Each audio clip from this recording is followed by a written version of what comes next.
जादुई पेड़ का रहस्य गौरवपुर नाम का एक छोटा सा गांव था। वहां के बच्चे बहुत शरारती थे, लेकिन एक चीज थी जो उन्हें सबसे ज्यादा पसंद थी। गांव के पास खड़ा एक विशाल और पुराना पेड़।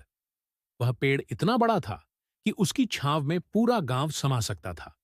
एक दिन गांव के बच्चों ने सुना कि वह पेड़ जादुई है। यह सुनकर मोनू और शिवम बहुत उत्सुक हो गए।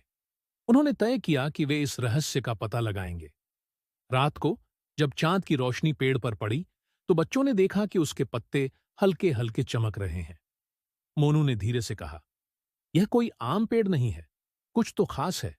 शिवम बोला, चलो थोड़ा करीब जाकर देखते हैं। जैसे ही वे पेड़ के पास पहुंचे, हवा में एक मीठी सुगंध फैल गई। अचानक पेड़ के तने पर एक छोटा सा दरवाजा दिखा। पिंकी ने धीरे से दरवाजा खटखटाया और जैसे ही दरवाजा खुला, दोनों चौंक गए। दरवाजे के पीछे एक अद्भुत दुनिया थी।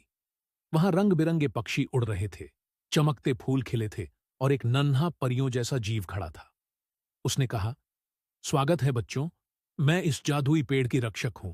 तुम यहां कैसे आए? शिवम ने बोला, हमने सुना था कि यह पेड़ जादुई है, इसलिए हम इसकी सच्चाई जानना चाहते थे। परियों जैसी वह नन्ही रक्षक मुस्कुराई और बोली, यह पेड़ केवल अच्छे और दयालु बच्चों को ही अपनी जादुई दुनिया दिखाता है, लेकिन यह जादू तभी चलता है जब बच्चे इसकी रक्षा करते हैं। बच्चे चौंक गए। मोनू ने पूछा, मतलब? रक्षक ने समझाया, अगर पेड़ कट गया या इसकी देखभाल नहीं हुई, तो इसकी जादुई दुनिया खत्म हो जाएगी। पेड़ हमें ताजी हवा, छाया और फल देता है। अगर हम इसकी रक्षा नहीं करेंगे, तो यह सूख जाएगा। दोनों को यह बात समझ में आ गई। उन्होंने वादा किया कि वे इस पेड़ की और पूरे जंगल की रक्षा करेंगे। वे गांव लौटे और उन्होंने सभी को इस जादुई पेड़ की कहानी सुनाई। गांव वालों ने भी सोचा कि पेड़ जादुई हो या ना हो, लेकिन उसकी रक्षा करनी जरूरी है। अब गांव के सभी बच्चे और बड़े लोग मिलकर पेड़ और जंगल की देखभाल करने लगे। उन्होंने आसपास और भी पेड़ लगाए।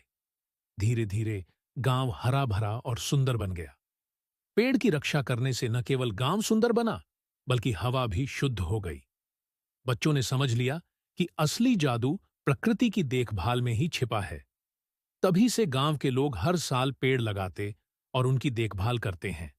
और हां, वह जादुई पेड़ अब भी वहीं खड़ा है, मुस्कुराता हुआ, बच्चों को अपनी रहस्य और जादू से चकित करने के लिए तैयार।